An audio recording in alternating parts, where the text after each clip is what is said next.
set auto-destruct sequence. It's the time allotted that concerns me. Recognize Picard, Jean-Luc, Captain. Recognize Riker, William T, Commander. Maximum warp!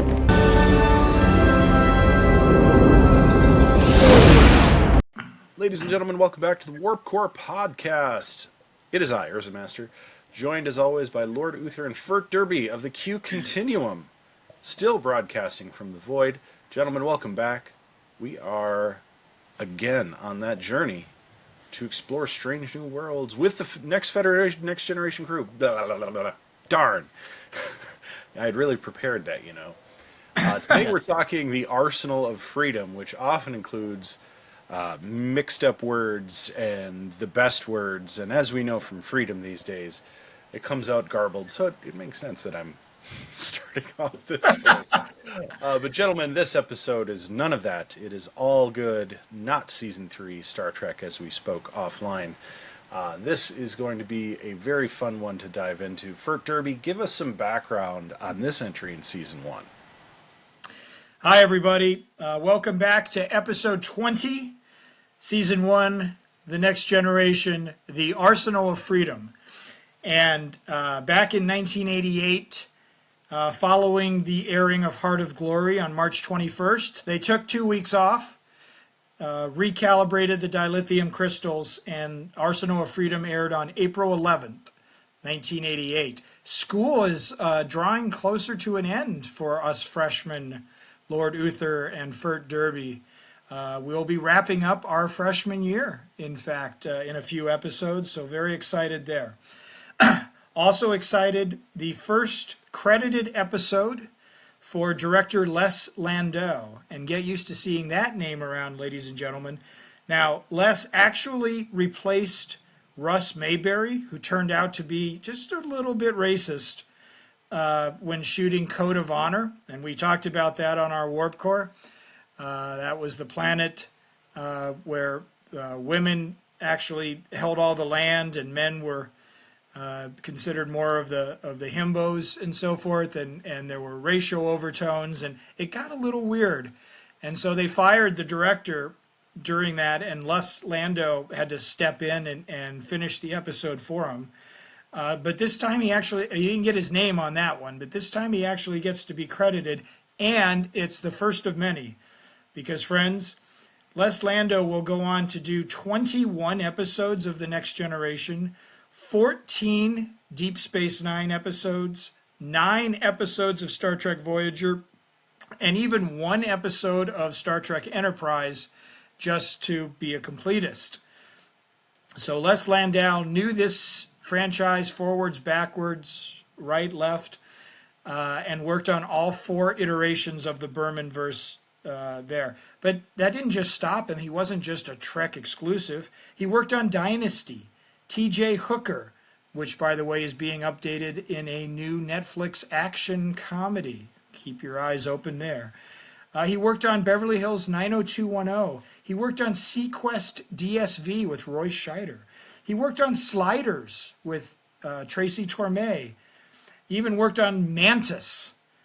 And I'm not even sure which variation of that is, but like I say, Les has been around the block, and our hats off to him, because this is the beginning of a long and fruitful relationship with Star Trek. Our story credit is by Maurice Hurley, showrunner, and Robert Levin. Levin and Hurley had story credits together on Data Lore, which we covered in the Warp Core 101, and speaking of ones, they shared story credit on 11001001, which we covered in Warp Core 103. So these guys hashed it out in the writer's room and then turned it over to Richard Manning and Hans Beimler.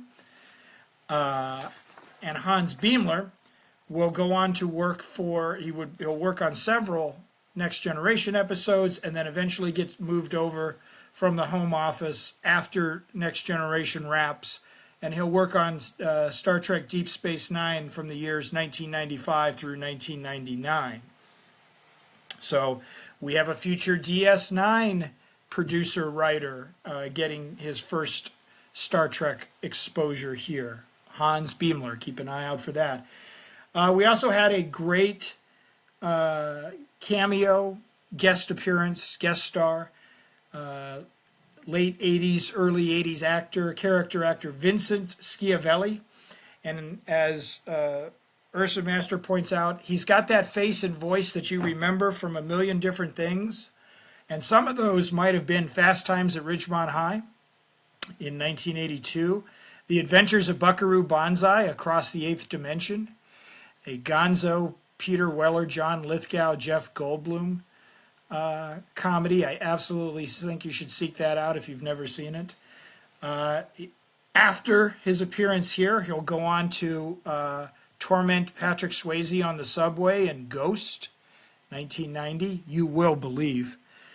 And he'll even show up as one of the Penguin's minions in Batman Returns, Tim Burton's extremely dark sequel with The Dark Knight, and one of the more underrated big screen Batmans now in hindsight. At the time, it felt a little weird, a little dark, biting noses and fish guts and penguins with rockets on their backs. But over time, it has really appreciated into a true underrated, the best Christmas film ever released in June. So that's where we got Vincent. This story was supposed to be a commentary on the U.S. selling F-14 fighter planes to Iran.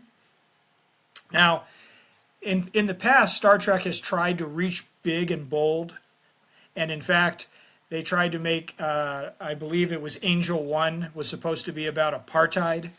That's where all the women ruled the world and the men were, forced to live in caves and so forth. So I'm not faulting them for wanting to be ambitious and say, let's talk about today's issues. But I must say, sitting from our lofty perch of 2025, that didn't come through necessarily in the final product. Maybe you had to be there. But I wasn't quite getting F-14 fighter jets sold to Iran as sort of a seething undercurrent of political tension and subtext in this episode. But that's what they were aiming for. And that didn't detract from the overall episode in the slightest. So, gentlemen, and one more guest member, Julia Nixon is on the battle bridge, which we'll talk about, as Ensign Sue. And she was last seen asking John J. Rambo about his life in one of the slower moments in between explosions and torture scenes in Rambo First Blood Part 2. This was his Vietnamese female contact who led him behind enemy lines so he could save POWs and get back at that evil Murdoch and Martin Cove. But yes, Julia Nixon, again, has that face. You go, God, I've seen her somewhere before. And you did, if you watched Rambo in the mid-'80s, like everyone did of a certain age. So, gentlemen, here we are, the Arsenal of Freedom. We do have arms dealers. We do have another sort of mechanized supercomputer / artificial intelligence / what have you, running society and, doing all of this. We had drones, both big and small, that were literally built out of legs, pantyhose containers, and shampoo bottles, and yet somehow they worked. We had a very TOS vibe on the planet. They're talking about being heavily wooded, and yet it looked like a few ferns and a blue backdrop there. And I just got a very we're going back to this now, which is terrible because the planet from the space, the planet Minos, it's a beautiful green, and I'm like, oh, this should be great. But then when they said, when Data or Geordi or somebody says it's a heavily forested planet, I mean, I was hoping for Endor. And it kind of leads me to contrast. That's just how they did things, in the original series and Next Gen and so forth. They didn't have the budgetary resources to go out and shoot on locations often, unless Vasquez Rocks was not booked. And so this is what they did. They grabbed a bunch of plants from the Home Depot and threw them around there. Put one over here, one over there. and then that became heavily forested. So that was a little unfortunate there. Contrast that with the most recent episode, which we'll be discussing in a future Warp Core podcast, of Star Trek Strange New Worlds, and it feels like that they're on an alien surface, and there are salt mines, and there are hills and valleys and so forth. So as budgets crept up and as people became more savvy to all of this, using real-time locations and so forth just seemed to fit the bill.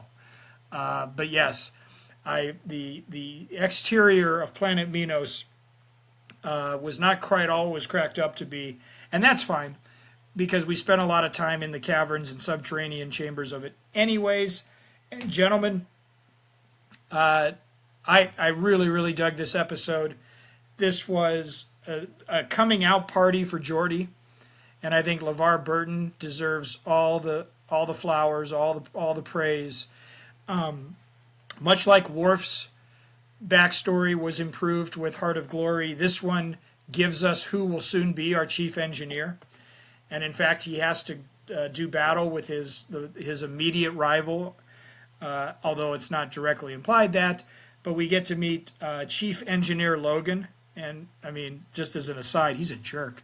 And so I look at this as like the Geordi LaForge. Here's how we can, even more so than showing him with his visor imagery, visual acuity in Heart of Glory. This one really centers him as a character. It gives him the resourcefulness. And like I say, LeVar Burton absolutely runs away with it. And we get a role reversal with Picard Crusher. Picard has to assume the medical duties. You've got an injured Beverly. And those episodes are always good where there's, are we going to make it? Do I say my unspoken thoughts out loud to you now, Jean-Luc? Or maybe I don't at all. Maybe we go in a completely different direction. Take away Planet Minos' greenery, and this was an outstanding character-based Trek. Again, emotionally foundational, as well as building canon for characters and all of that. My only other quibble is let's get some facial hair on Riker and fast. The smooth cheese look after 20 episodes. I'm ready for a mustache, maybe a little chin music. But gentlemen, how were you on the Arsenal of Freedom? Well, first I want to say that Minos is a war zone. Give a little nod to our friend Sly Stallone there. I totally agree. Geordi's coming out party, and can LeVar Burton do any wrong? Like this dude can read books on TV to kids and make it fascinating and empowering. I will say some of the line delivery felt a little cheesy at times, but having worked with now people in my actual real life career who get a taste of leadership and are trying to give directions, not necessarily orders. I'm not military, but directions. A lot of the times you do get a little bit of the chest puff and the I need you to do this and this is my responsibility, so you're going to do it. Okay, all right, it's a little cheesy. You can ease off the gas there, Geordi. But it was great. I mean, there was so much good in this episode. You could kind of overlook the silly, like the Starship Lollipop. But I mean, that's so Riker. Riker is Kirk, and he outwits a supercomputer. And I love the Beverly Picard storyline. It never gets old. I mean, obviously, Picard season 3, like, it still isn't old. Like, I still want more of that. So these are always great, and the whole drones going around being these like super powerful weapons, and this Civil War type society that tears itself apart by doing this. I actually did pick up on the whole arms deal kind of commentary, which it's always been relevant and always probably will be, unfortunately. So it was great then, it's great now. And it's not the beef I have with some shows these days when it comes to commentary of, whether it's current world polity or some kind of a social issue, we are far too on the nose with our commentary these days. It's just the brow has been lost. It's not even low brow. It's just like smashing in your face, hitting you over the head with a baseball bat type messaging. This is so nuanced. Even at the time where it was a little more obvious what they were talking about, it really wasn't. Like, a lot of people could have completely missed that and still had good enjoyment over the episode. And even if they agreed with arms deals with Iran at the time, they probably still enjoy this episode. And that's the thing that I think it's the beauty of storytelling that's been lost in a lot of areas where it could be more effective. And so I've got nothing but good things to say about how they constructed this. I will say, Tasha Yar once again disappoints. And I don't. Again, this is not the fault of the acting or necessarily the writing. I think her story really is one of in effect. I think we start to realize that while the crew loves her, embraces her, accepts her as family, whatever, she's not good at her job, all things considered. She tends to get in these circumstances that, either she puts her foot in her mouth or she can't handle it. What am I doing? Crying? Those kinds of moments, they just keep coming up. And Yar and Data, they work well together. But despite Data normally being able to save everything, he can't save that character. I will say she is better in this episode than most. But I do think that's being with Data and Riker, and those two characters are so good that they can elevate even the weakest of the writing for the characters around them. And of course, there's so much good in this episode, just in the cheap kind of construction, the cheap effects and things. It still works. I mean, that's the cool thing about making a long series like this is you can have some of these episodes where, you've got a little bit of dollar economy going on and still make it work. And I think it'd probably be easier these days to do a lot of what they did here. The background aside, it's clearly a set. I mean, but you couldn't just go to like the state forest and, right. do a little work outside there. But there was no computer animation at the time. I mean, other than money for nothing, right? Like that kind of computer animation was not going to make drones very well. So hats off to this episode for doing all that it could do on limited budget, at limited time, and pulling off such character development in such a short span of an episode. It's really great. And this is one of those flash moments where, like, if you show this episode to first person or a first time watcher of Star Trek, a person who's never seen it before, they're gonna be like, wow, this is pretty good. I mean, all things considered. Now, lens of 2025, they're gonna be like, it's a little cheap looking, but it's good. Like, the writing is very solid, and I think that's always been Star Trek's biggest strong suit. Is it's very solid, very character driven. I also like that there were 3 different plot lines going on, and that kind of says something too. Like, I always give George Lucas a lot of props for having 2 different storylines or 3, and it always being solid, and we see that here in this episode, I believe. This is also the episode where we completely know that we can jettison Tasha Yar from the Warp Core and just next time they drop that, just drop her with it because there's really no need for her. Because you see this, you see that Worf has a presence, and I think that's the difference, right? Like, he has a commanding presence standing at that station that Tasha Yar just could not pull off. You either have it or you don't, and Michael Dorn, Worf, obviously has that presence in that position on the bridge. So I think that was like, I think it's a pivotal moment. I think they knew that this was happening or coming along, but I think that this solidifies that happening. And even nowadays, this episode is timely because AI adapting and adjusting and always getting better. That's what we kind of see in this episode. Though I will say this, I even could have told you to say, I'm going to buy this, and it would have shut the computer down. Okay, so it was an easy out. It was an easy solution. But you know, it was, I guess, evident or obvious that would have done it.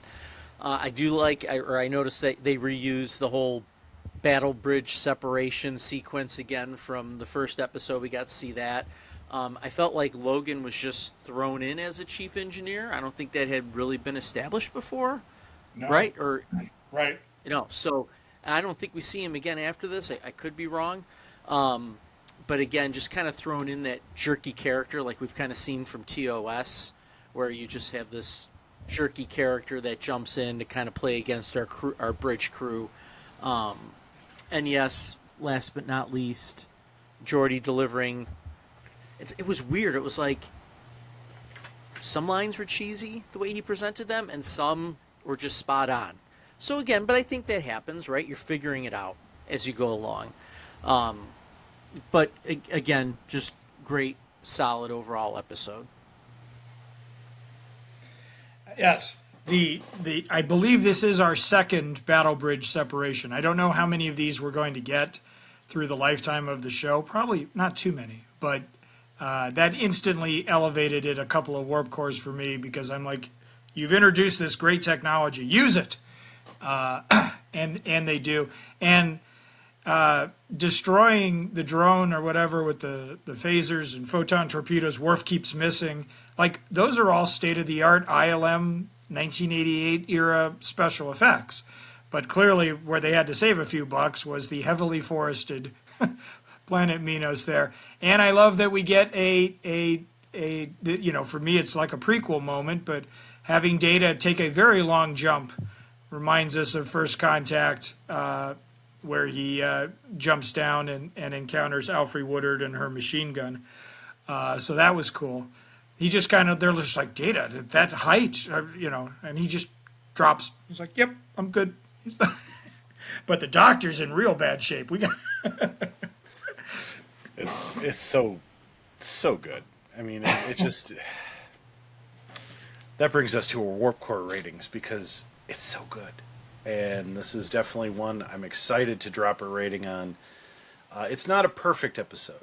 I won't give this a 7, but I'm going to give it a 6. This is one of my favorite episodes of season 1, and for a good reason.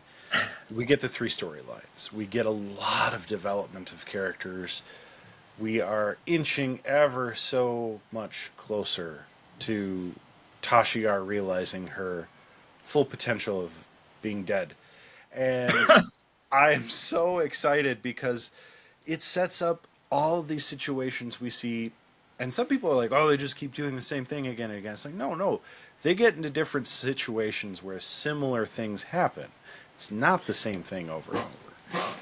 But these are the types of situations we see these characters go through over and over, these life and death, you know, moments. And they come through it with such development and such more heart. And to get that on a TV show, I think, is how you make a series that's going to be remembered. So this again, to me, foundational Trek. It's a must-see episode. I wouldn't say it's the first one you need to watch, but this is definitely up there in this will help you understand why this series is great. No Wesley in this episode. Interesting. Or the one before. Right? Wesley Free. Get off my bridge. Anyway, are we going warp course here? Oh yeah, I'm gonna go.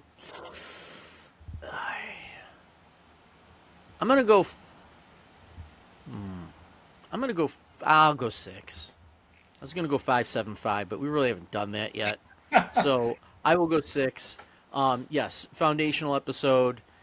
We know we can jettison Tasha Yar for sure. Worf establishes himself again. It's kind of almost like builds off the last episode with, again, his presence, not just having a presence about him, but the importance of him. I think that's been overlooked too in terms of understanding Klingons and things like that. So I think that is very good. And Riker needs that beard. I agree. But yes, I will go 6. My hand scrabbled notes show no hesitation. I was 6 by the time the end credits rolled. I have to say, yes, we had the lollipop reference. We had your mother. I think that was another Riker wisecrack. But I actually loved that scene between him and the former captain, Paul Rice, the Riker classmate, because as it turns out, we're talking to a hologram or a computer-generated image from the drone. But before we establish that, like, he's talking to a dead man. And I don't know, there's just an undercurrent of creepiness, especially how the Paul Rice simulation keeps saying, like, what's your crew complement? How about your armaments? Like, he just keeps, and it's like Riker, like, I love how Will handles that, because he doesn't just come out and say, you're dead, Paul, like, or what are, he kind of plays along, all the while he's trying to learn more information, like what is this opponent? Clearly this is not Paul Rice, who I went to Starfleet Academy with.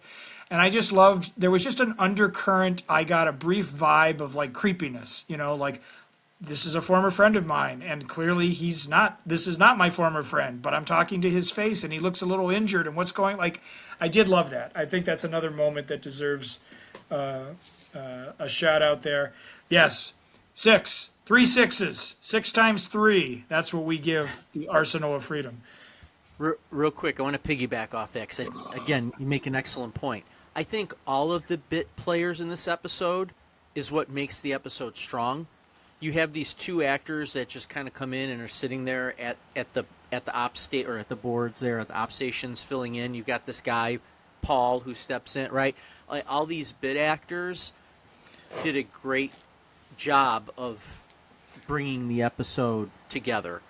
And one last thing, those seats on the bridge where they work at ops and stuff like that, it's almost like they're laying down sometimes in that chair.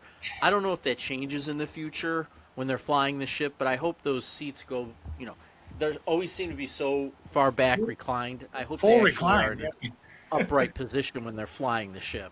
I mean, that night crew must take naps, right? Like, or all the crew probably does, like, well, we're traveling at warp 2, and we're headed from one nebula to the next, and it's going to be 15 hours before we get there with nothing in between.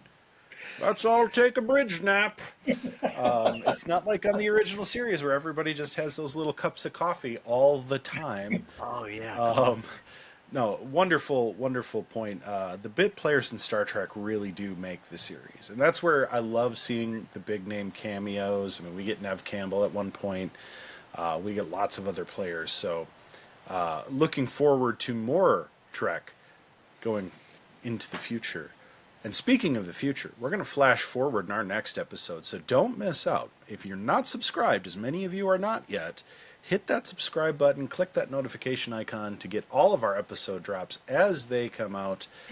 We at the Warp Core Podcast here at Pending Rebrand are all about you. Drop us a comment. Let us know what you thought of this episode, The Arsenal of Freedom. Notably, sans American flag, unlike some of our TOS episodes, but still a full complement of interesting Trek lore, and we'll be diving into more Trek lore going forward on The Next Generation and all things Star Trek. But until we get to that next episode with you, the viewer, live long and prosper.